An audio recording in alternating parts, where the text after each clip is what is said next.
Start that.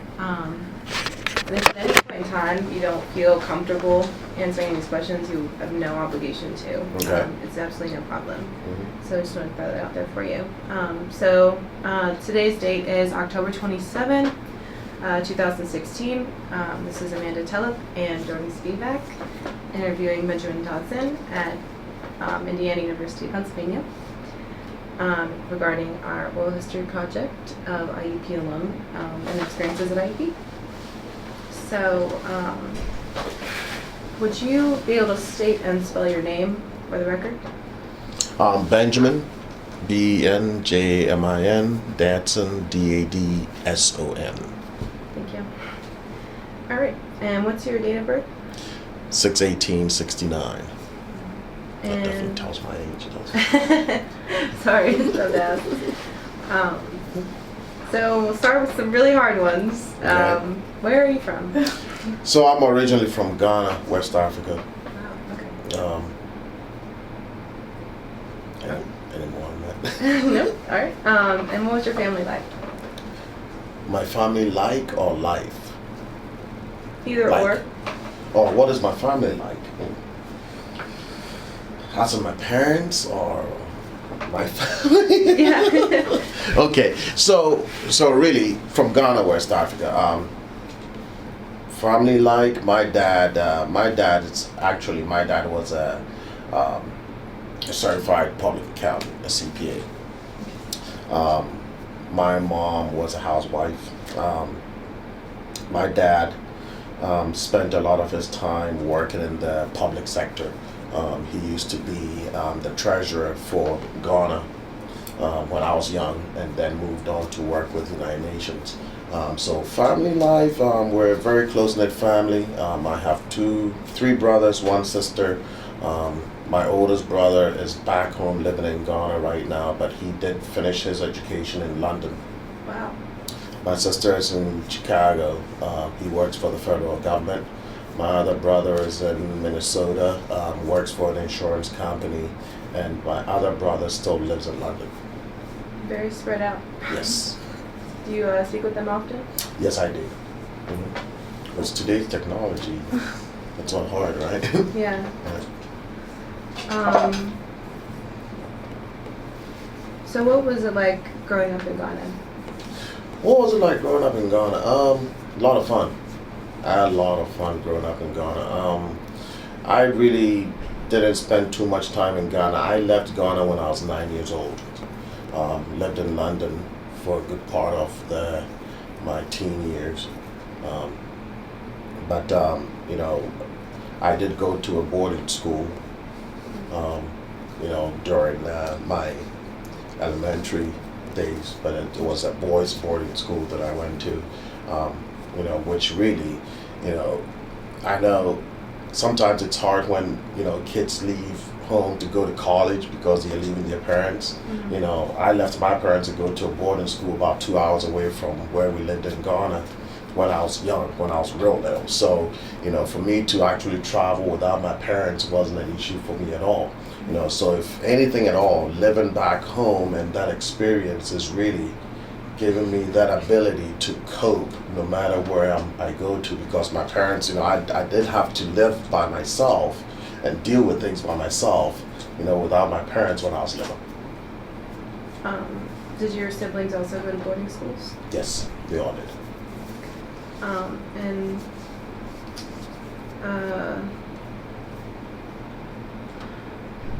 There's a follow-up question I thought about. What was the name of the school? The name of the school, the boarding school that I went to in Ghana, Yes. St. Augustine's College. Okay. And did you like it? I loved it. Yeah. Yep, loved it.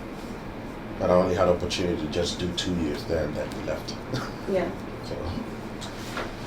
So English, is that your second language then? English is actually the primary language in okay. Ghana. Because Ghana has 9 regions. At least when I left, it had 9 regions. I believe it has 11 regions now. And every region has its own native language.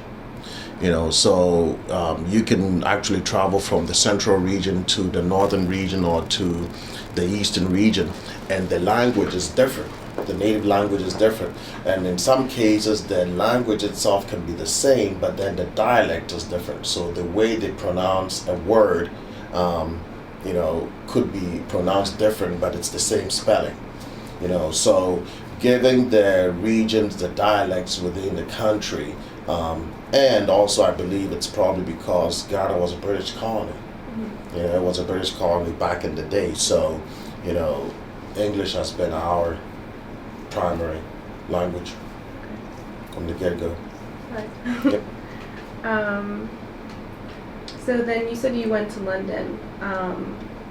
Why did you move to London from Ghana?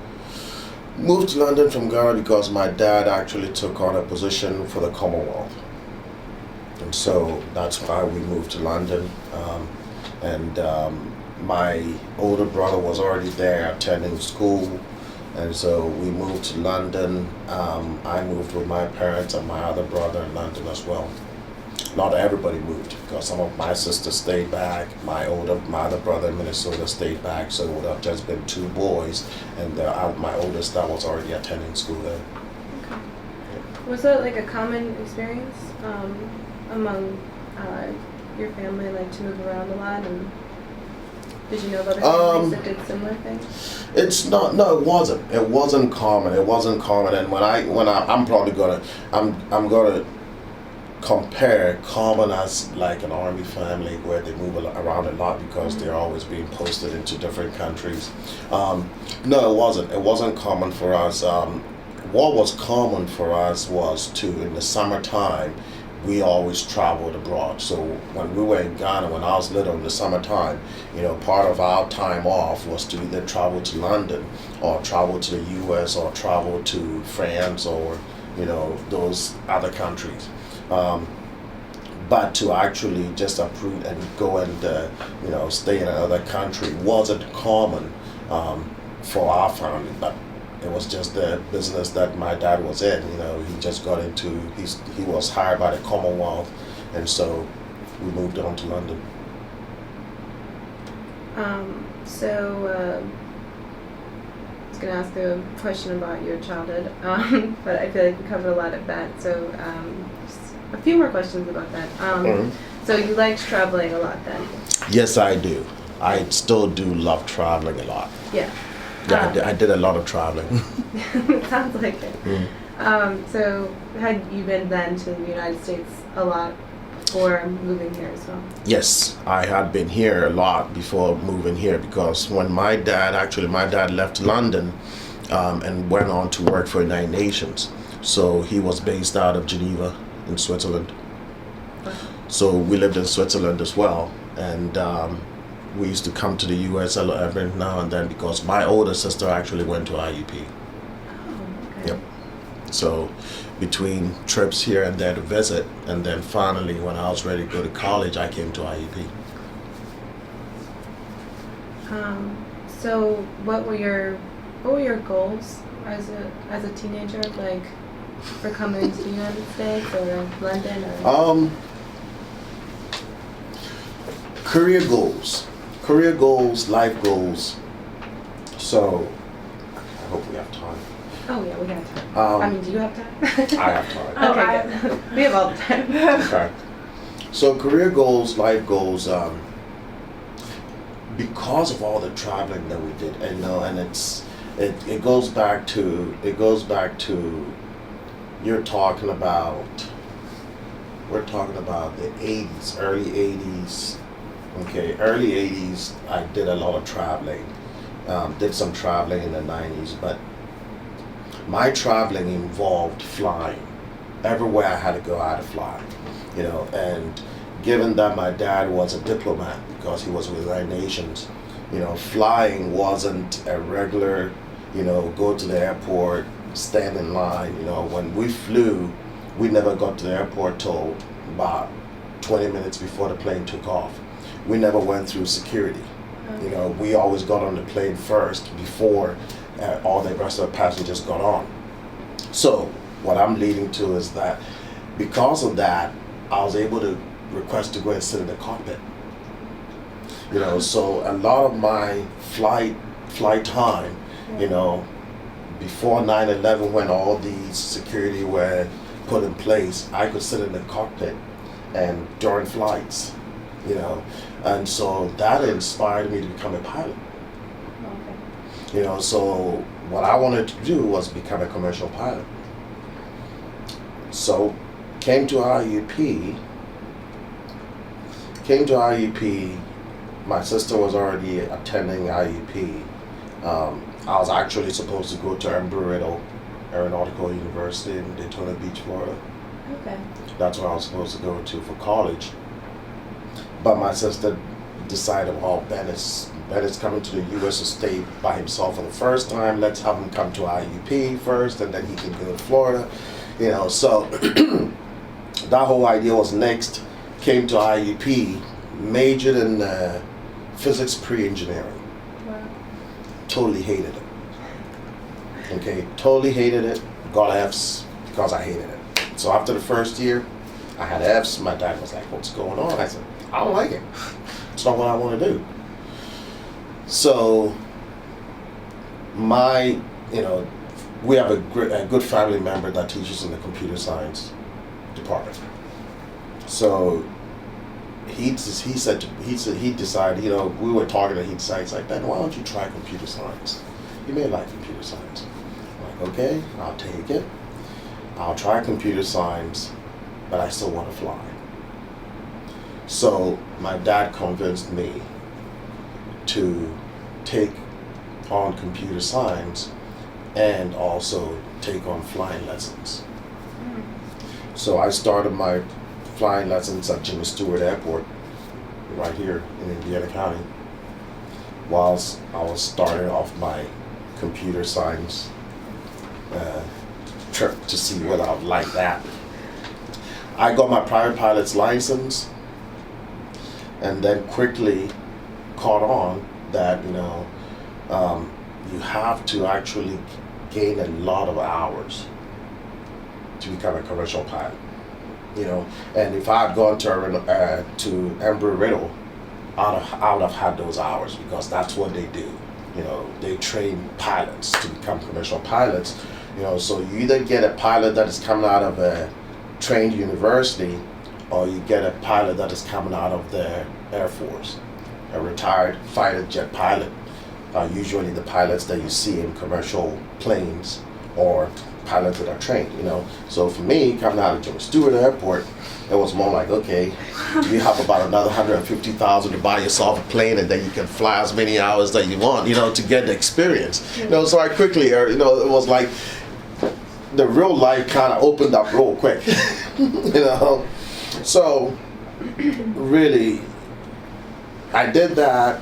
I was happy I had my private pilot's license. I was happy I knew how to fly. I was happy I could go to the airport and jump in a plane and take off whenever I wanted to.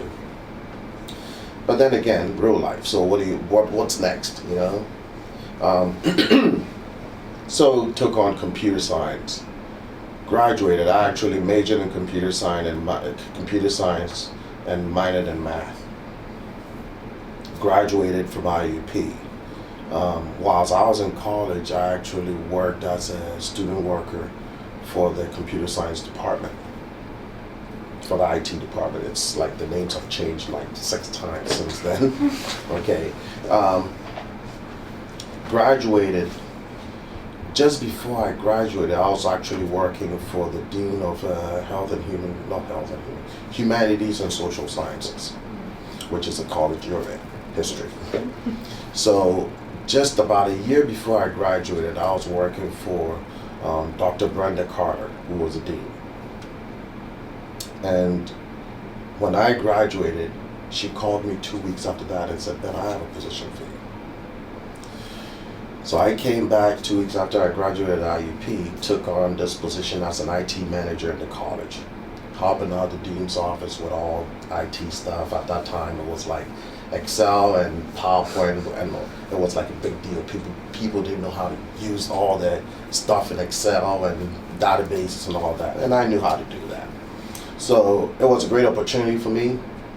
Jumped in, workforce right away, 2 weeks after I graduated. Worked in the college for 18 years. The last 3 years, I was actually the assistant dean for technology in the college. And then I took on this position in 2011, I believe. So in 2011, I took on this director position for IT here and moved out of the college. I think I'd had enough with 18 years of dealing with faculty. I was like, okay, I'm going to go see what the world is like on the staff and administrative part of things. So that's really almost covering 18 to 22 years there. That's a lot to cover. I mean, that was a good summary of that. Did you like it overall, like working in IT? And Loved it. Yeah, loved it. I actually liked, so I started getting A's. It's always nice. Yeah, in my comp sci classes, and not doing bad at all, I still like the fact that I can fly, I love my job. I love computers. I don't go home and jump on another computer and start working. I don't do that. I'm not like a computer nerd. I just do what I need to do here, and when I get home, I get away from it. But yeah, it's been great. I wouldn't say anything bad about my job at all. So you still fly then? I still fly when I get a chance to. Would you say it's like your hobby then, flying? It's like a hobby. And once you learn how to fly, it's like learn how to ride a bicycle. You never forget how to ride a bicycle. It's really awesome. I never met anybody that does that. Right. So, you went over why you chose IEP. Your sister was here, didn't want you to be alone. Right. And you said you attended IEP in what year? It would have been 88 to 92. And you couldn't leave. No, I couldn't leave. I left for 2 weeks. So what was like the general culture then of IUP during your time here and the town? Oh would you boy. say? That is so changed.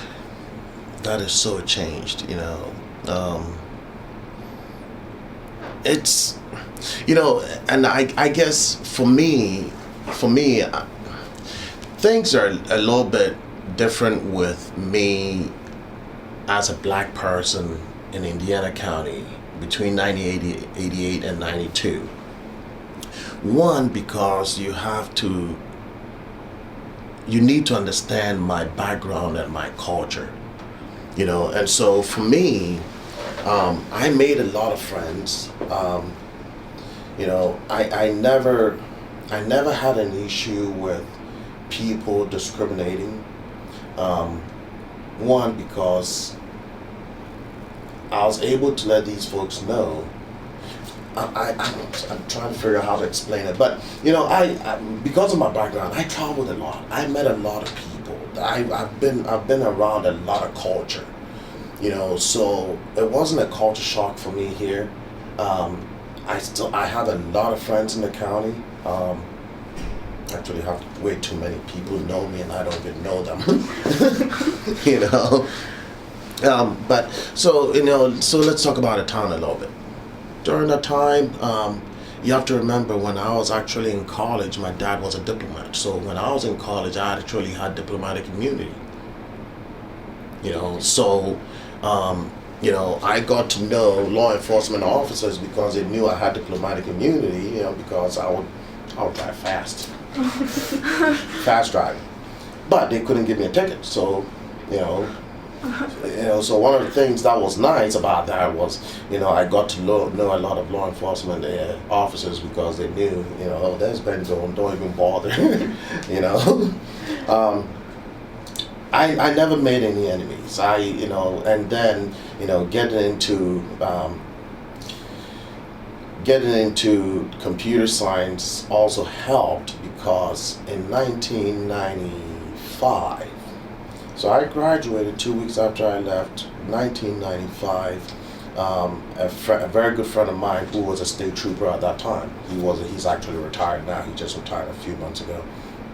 But a very good friend of mine, he was a state trooper at that time. Um, in 1995, we didn't have high-speed internet. It was a dial-up. I don't know what you ladies remember that. Okay. I was born in 1995, so. 1995. Okay, so in 1995, you were born in 92. Okay. So in 1995, it was all dial-up. So you had you had a modem in your computer, you dialed into a service, and then you got onto the internet, and people thought that was fast. The problem with that was that a lot of people were dialing in at the same time. So whenever you wanted to get on the internet, it was busy. Okay, they didn't have enough lines for the number of customers they had. So this friend of mine and I decided, he was into computers too, but he had learned computers on his own. I had gone to school for it. And I was still in the IT business because I was working at IEP. So we just sat down. It was one evening we were trying to get on the internet and we couldn't. And he said, you know what, Ben, we should just open up our own internet business. So in 1995, we actually opened up a dial-up internet service in Indiana County. It was supposed to be a hobby.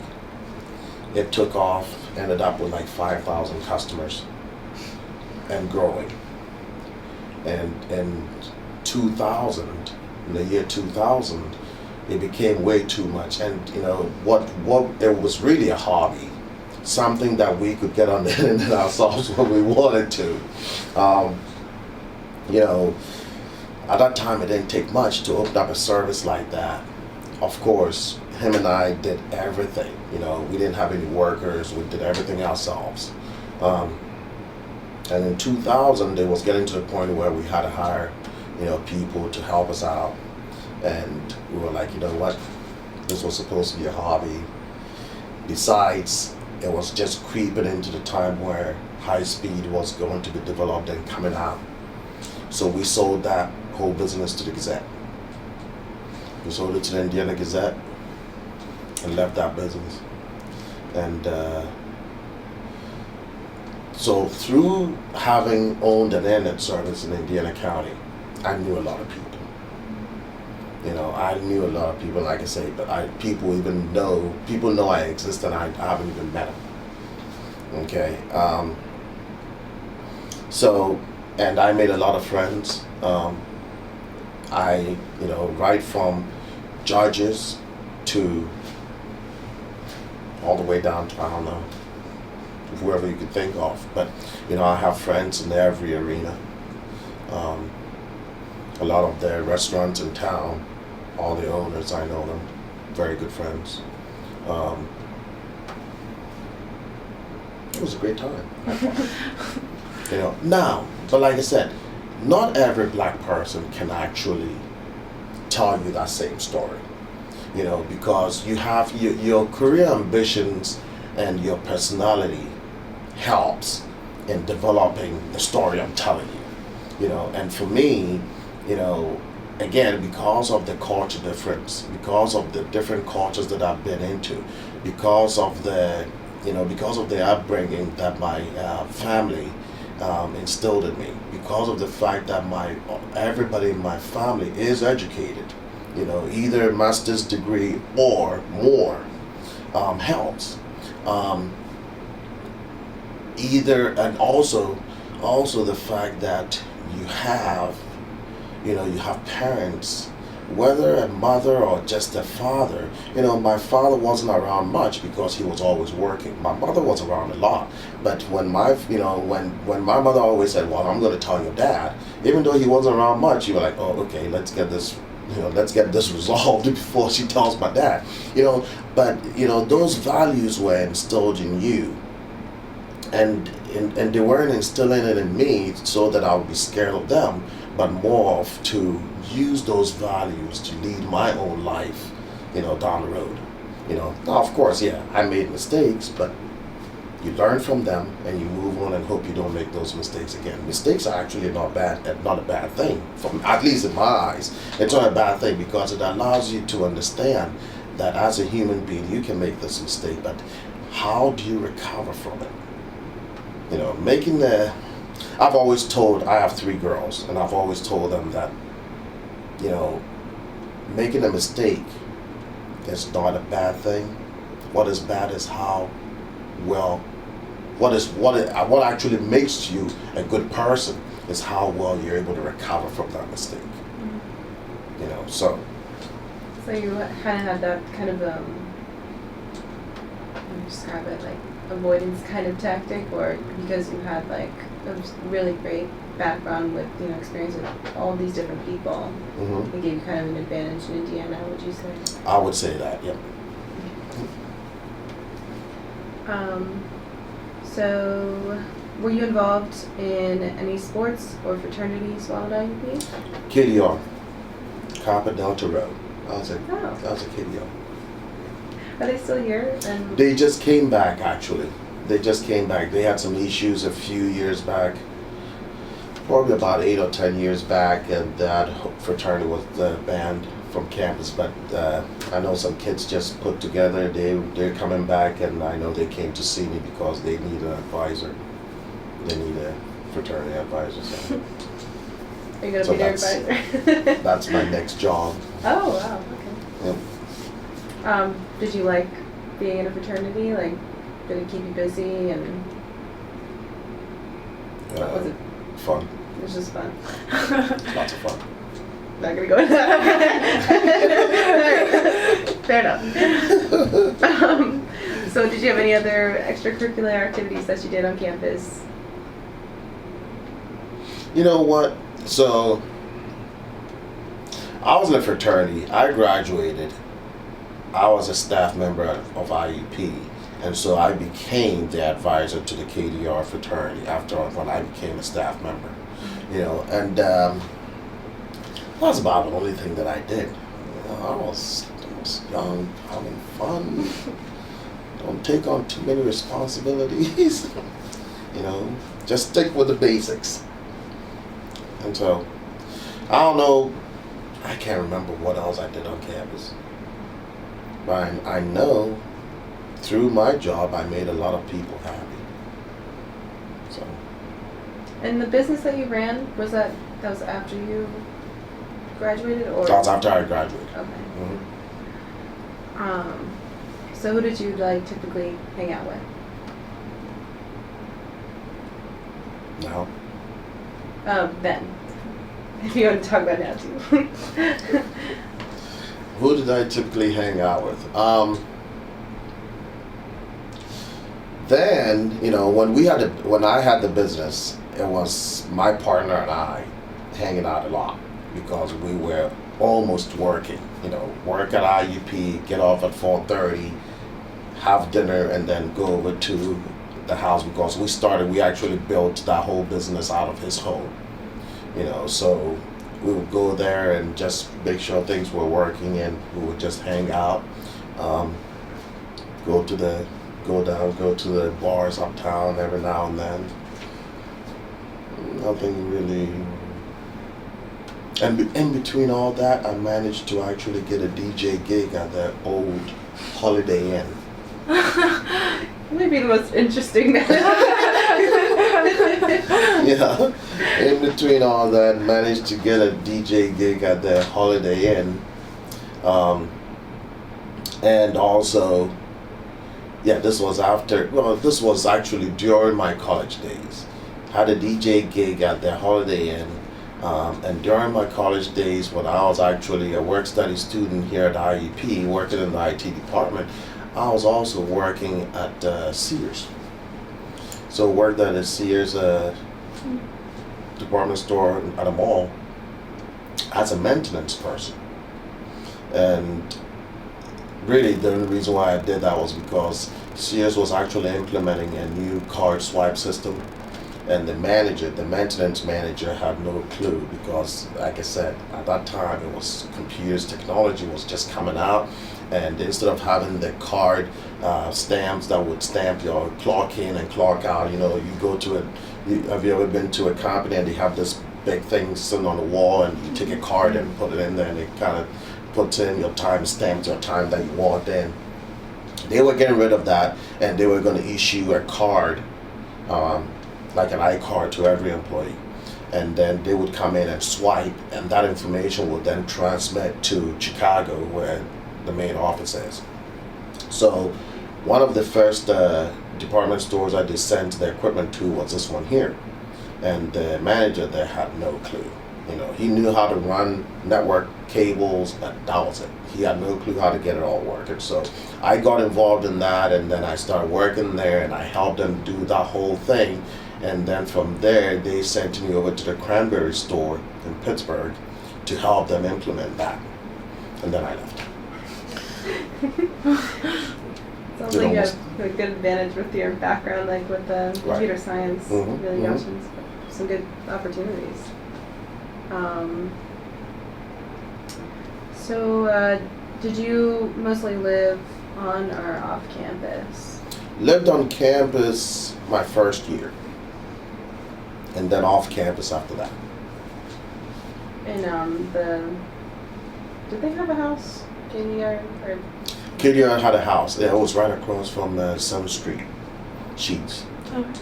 It was right across from 7th Street Sheets. I think it's still there. I don't know. The one they tore down? I think it's the one they tore down. Yeah, they tore it down. It was Cap Sig, I think, had it for a year. Mm-hmm. And then they tore it down like a year or two ago. Mm-hmm. And they put that arch there that's there now. Yeah. Yep. So what were your experiences as a student at IUP? Like, what kinds of things did you do? Did you like it? So my experience at IUP as a student, it was half and half. To be honest with you, when you talk about experiences on campus and at that time and the community, all right. IUP, I remember, I'll give you an example and then I'll lead on to that to talk about that a little bit more. But my math teacher, I was a math minor. Okay, so my math teacher, there were a few things that I couldn't understand, so I wanted him to elaborate on after class. And I would always go to him for help, to kind of get to explain things a little bit more. One thing that he told me that stuck with me, and I think that probably motivated me more, was that black people were not meant to do math. But that was back then. You couldn't say that today. I remember very well Dr. Mitchell. Can't remember his first name. But he said that to me in class because I was asking questions. And again, my background, my culture, such things don't bother me, but they actually build a fire in me to prove them wrong. And one of the things that I haven't mentioned is that back home, my mother's family, on her side of the family, they're royalty. So back home, when I go back home, I don't lift a finger to do anything because of my mother's side of the family being royalty from the town that we're from, from the native town that we're from. And you have to actually go to see that to actually understand what I'm talking about. But when I go home, I'm treated as royalty. So when I'm here and people are talking to me that way, it doesn't bother me because I know that I'm actually a better person than they are. And I usually take comments like that as, it's one way for them to feel better about themselves. They're very insecure, and these negative comments are actually making negative comments about people and putting them down is to make themselves feel better. And if I can make you feel better about yourself by making negative comments, that is okay.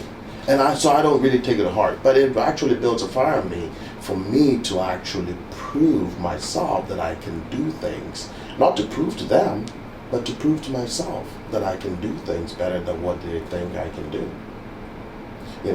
So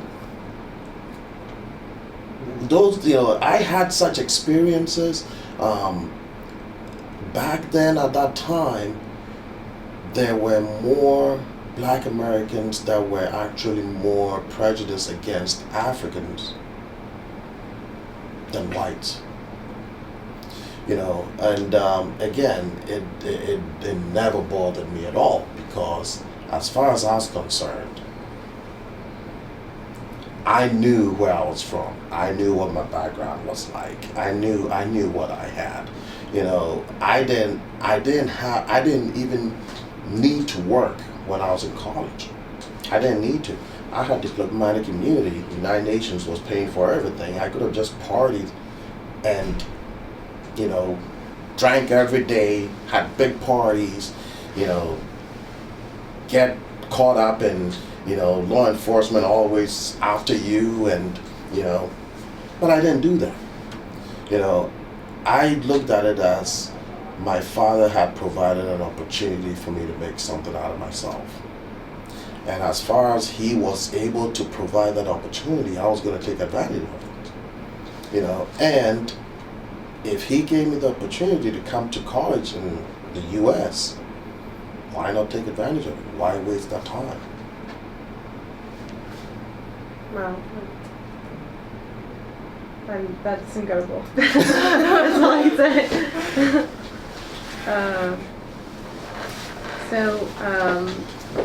I guess, did you like your professors then, overall? Overall, I did. Overall, I did. I did like my professors. Yeah, some of them made it tough. And I can't even remember going back whether it was a prejudice thing, but some of them made it tough, some of them didn't, but it was okay. I wasn't in the class for them to like me. I was in the class for them to teach and for me to absorb what they were teaching. So it didn't really bother me. Did you have similar interactions with your professors? Were they kind of similar to what you described, or was that just a single incident? It was just one incident with him. That was it. So with, I'll skip a few here. Did you feel like there was an adequate amount of diversity on campus and in the classroom? At that time, I don't think so. No. No, there weren't. No, it wasn't. It wasn't that. Are you trying to say what? What percentage do you classify as diverse? Question. Now, I'll tell you, I had, and I think one of the things that IEP probably did at that time that I would do differently was, when I came to IEP, my first year I stayed in a dorm, and I don't know, Elkin is still it's still there, right? Elkin Hall? Building it. It's empty, yeah. Is it empty now? Yeah. So I lived in Elkin. And what Elkin was actually considered the international dorm. That's where they put all the international students. And I think because a lot of international students didn't have anywhere to go during the break, during the Christmas break, Thanksgiving, so, to better minimize all the moving around, you just put them in Elkin Hall, and Elkin Hall stayed open through the holidays, and then the other dorms were closed, So I think that's where they put all the international students. They had some American students in there, some U.S. students in there, but I think it would have been better for them to spread them out, to give them a little bit more diverse in terms of, introduce them to other environments.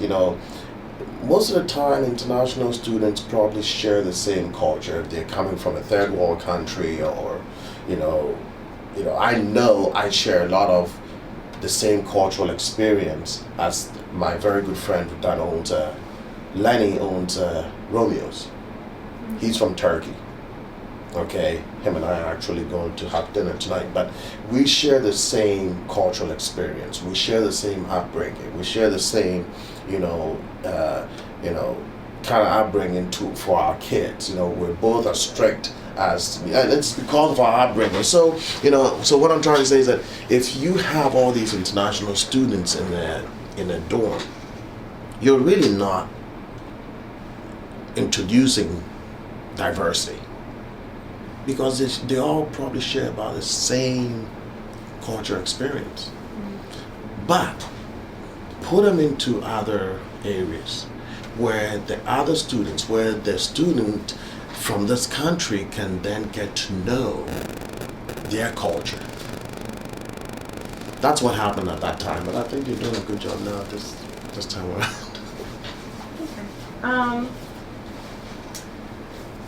So with the recent incident related to like racist rhetoric and via Snapchat, I believe, what were your general feelings and attitudes towards that, and were you like shocked or surprised or? Oh boy. So here's my take on it, and you know, and I may not be a good person to really talk about that, because I really don't. If you ask me, generally, and as a society, was it right? What went on? No. Such comments shouldn't be made. Such comments shouldn't be made. But at the same time, I also believe that if you walk with a dog, they will call you a dog. If you behave like a dog, they'll call you a dog. And one of the things, I'll tell you one thing that my mother always told me. And I don't know whether you may be too young to know this, but back home, we didn't have too many mental institutions. So when people were going out of their minds, they would be walking around the streets just talking to themselves, arguing. We even see some of them even here in some of the different states, right? I know I was in Atlanta last month and I saw a guy walking down the street arguing with himself and all that. My mother once told me that if you are walking down the street and you come across a madman and you start arguing with him or her, the next person walking by will not be able to differentiate who's actually mad. You get it? Yeah. So in the same concept is what I'm talking about. If you behave in a certain manner, it will label you. It's just a matter of society. It will label you. And if you don't want to be labeled, which I've always told my girls, you're always guilty by association. If you don't allow yourself to be placed in that environment, then you will not be associated with any bad things. So, right, so were the comments right? No, they weren't. Absolutely do not condone that. But at the same time, on the flip side, we as black people need to know how to act. Like I said, I may not be the best person to ask because I don't consider myself black. I consider myself a Ghanaian. Back home, people are labeled by the country they're from. There's the American, there's the German, oh, there's the Australian, oh, there's the Ghanaian. There is nothing like black and white in Ghana. So I may be the wrong person to answer that question for you, because I see it two ways. The comment shouldn't be made. I'll probably be upset if someone made that comment to me.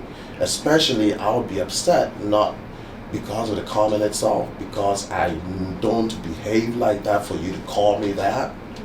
Okay, and I think that is the reason why that comment that was made probably affected a lot of people, because there were probably some people that didn't feel that they deserved to be called that. Now, if you ask me, do I think there are some people that deserve to be called something like that? Probably because they behave like that. But that's my take. Okay, thank you. Don't share that too much.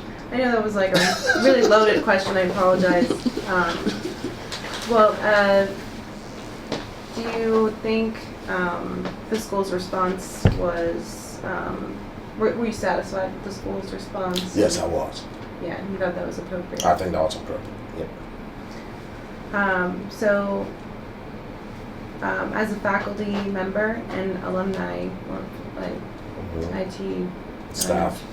Mhm. Were you? Are you satisfied now with the reputation of IEP? Oh, I am. Very much so. Very much so. Very much so. I'm satisfied with the reputation of IEP. Yeah, but you know what? What's the number one reputation about IEP? Can you tell me? Do you know one? Probably. Huh? Yeah, party Party school, yeah. drink a lot, Yeah. right? I'd say for an outside perspective, I mean, that's not everyone's experience. Right. But That's what everyone's experience is. yeah. Okay, so let's get off of that. Let's go out and look and see how many successful business women and men have come out of IUP. You know, you can't please society for how they look at things. Because as much as, yeah, it's the number one party school, we still have a lot of successful students that have come out of IUP. Mm-hmm. Yeah, they partied. Who doesn't party in college? I did. You know, who doesn't? My daughter did. I have a daughter that is a forensics accountant for Deloitte and Touche in Philadelphia. She went to IUP, got her master's degree. She partied, but she got her master's degree in 4 years and 1 semester. How many students can get their master's in 4 years and 1 semester? Yeah. And go on to get a job working in Philadelphia. So yeah, am I happy with IUP? I think we're doing very well. You know, there's always room for improvement, but I think we're doing very well. So do you think that that incident has affected campus atmosphere at all, in your opinion? Since you've been here for so long, did you notice any changes or? Not that I have been observant enough to notice any changes, you know, but you have to understand it's really tough. It's really tough to try and change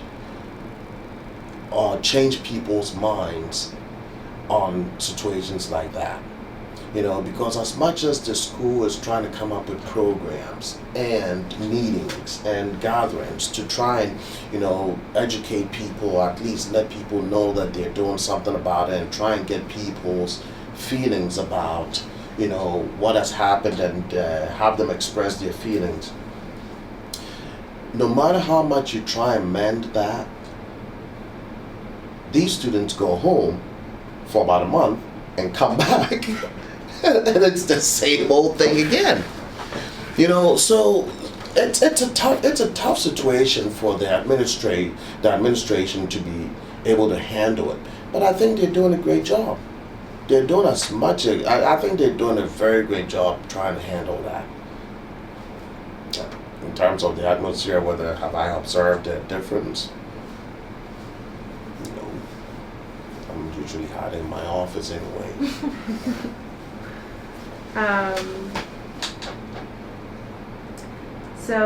What have you, I think you're in the room actually,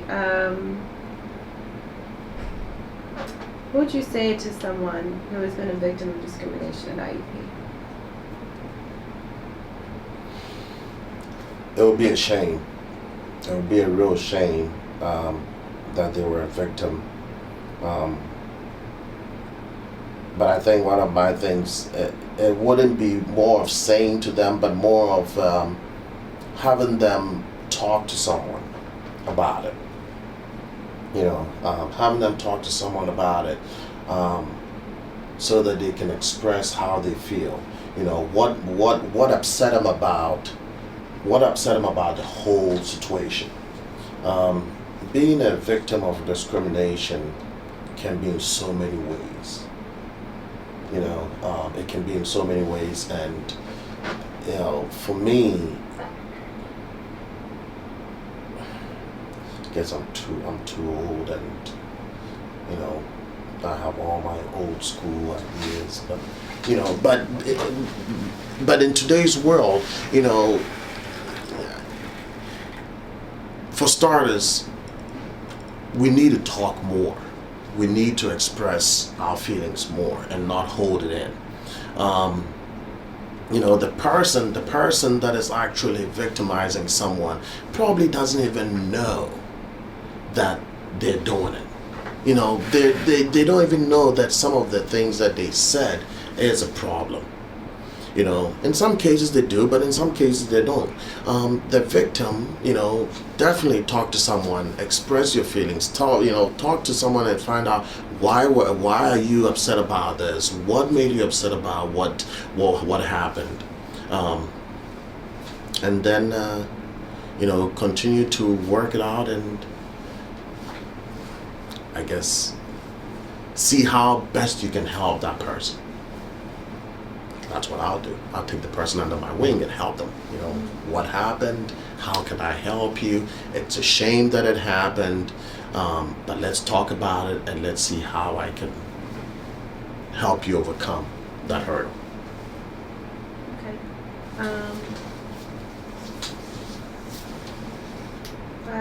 I guess, do you have anything else you would like to add to this interview?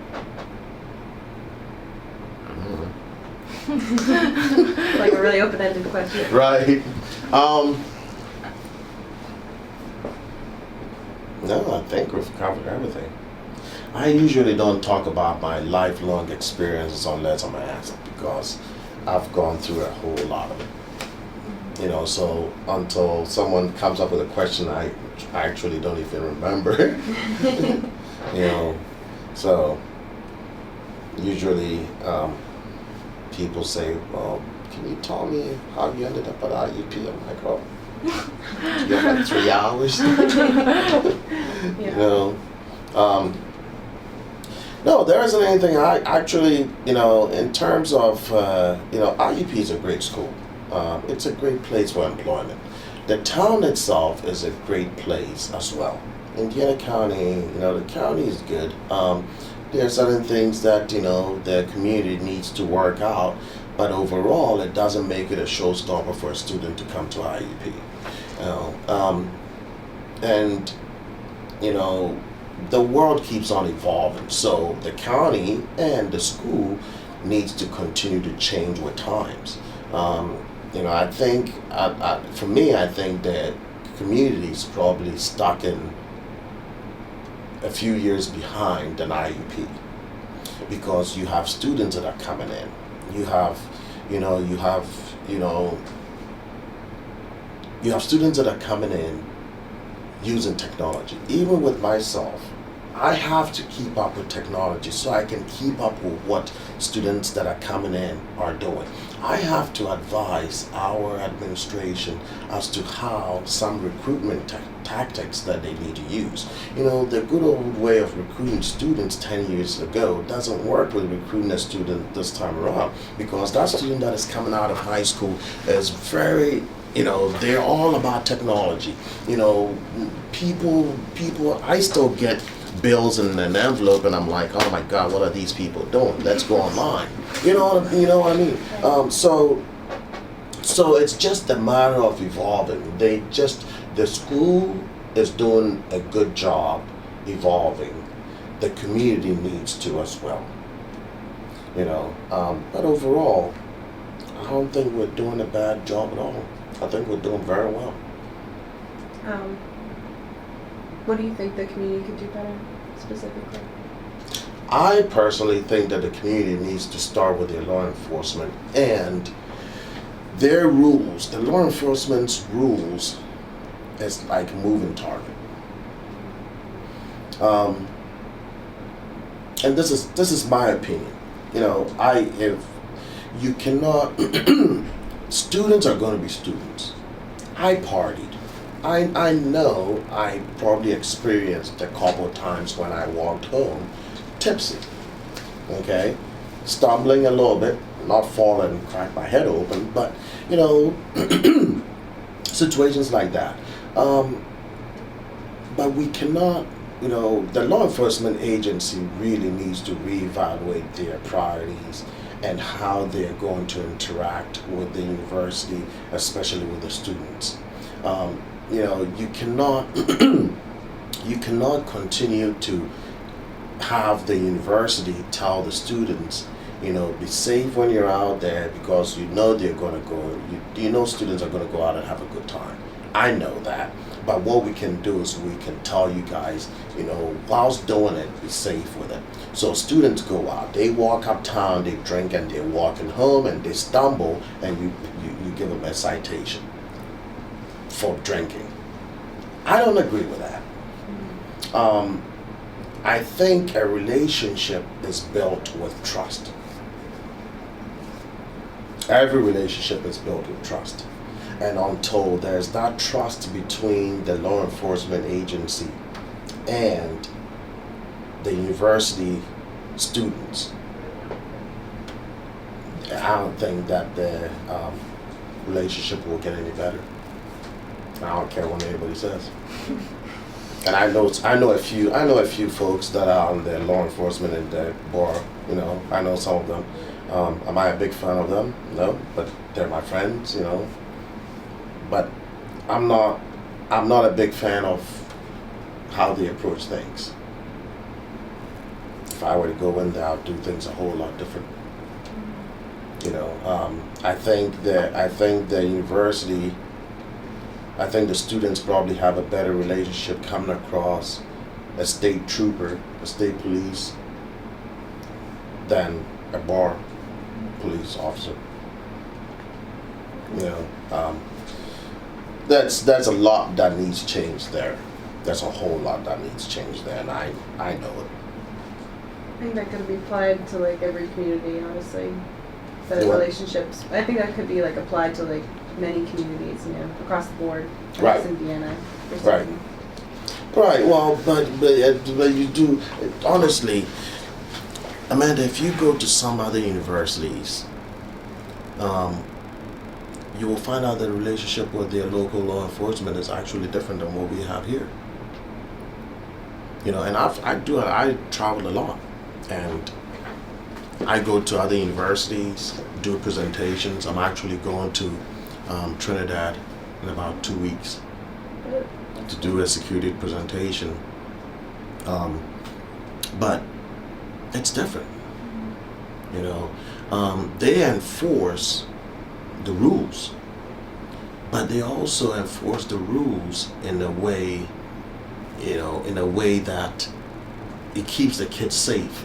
It's like, to me, the bar police and the IUP students are like parents and children. You remember we were talking a little bit about my parents, and I told you my parents were strict. My parents were strict in a way that they didn't make me scared of them, okay, but they instilled the values that gave me the thoughts that, you know what, they're looking out for the best welfare of myself, and they're not just doing things or saying things because they're the parents and they're just saying things. I think that the borough police, and again it starts with trust, I think the borough police can approach things with students that will develop trust, develop respect. You know, because if you don't have that trust, you don't even get to respect. There's no respect if there's no trust there. Right. You know, you have to have that trust first. And once that trust is there, then you can build yourself to a respect. And then you can start respecting each other. At this point that we're talking, I don't think there's any respect between the students and the borough police. And it's because of the way both sides treat each other. Now, what should happen is that the borough police needs to take the high road. They need to take the high road in building a relationship with the students that will gain trust. And if the students have trust in them, if the students can trust that they can go to a borough police officer when they're a little bit intoxicated and talk to them in a way to get help or seek help. You know, I'm too intoxicated, can you get me home? Or can you get me to a responsible adult? And they do that. That gains trust. And then it gains respect. But if a student went there and say, oh, you're too drunk, let's throw you in jail. Mm-hmm. Yeah, I agree. Yeah. But that's my thinking, so make sure you know that that's Ben's thinking and Ben doesn't. All right. All right. Well, that's all I have. So thank you so much again for doing this interview. I'm going to ask you to be my life coach, probably. Anytime. Stop down anytime. Anytime. Anytime I can assist. Yeah, thank you so much. Anytime. I hit stop, right? Yeah, I can just stop.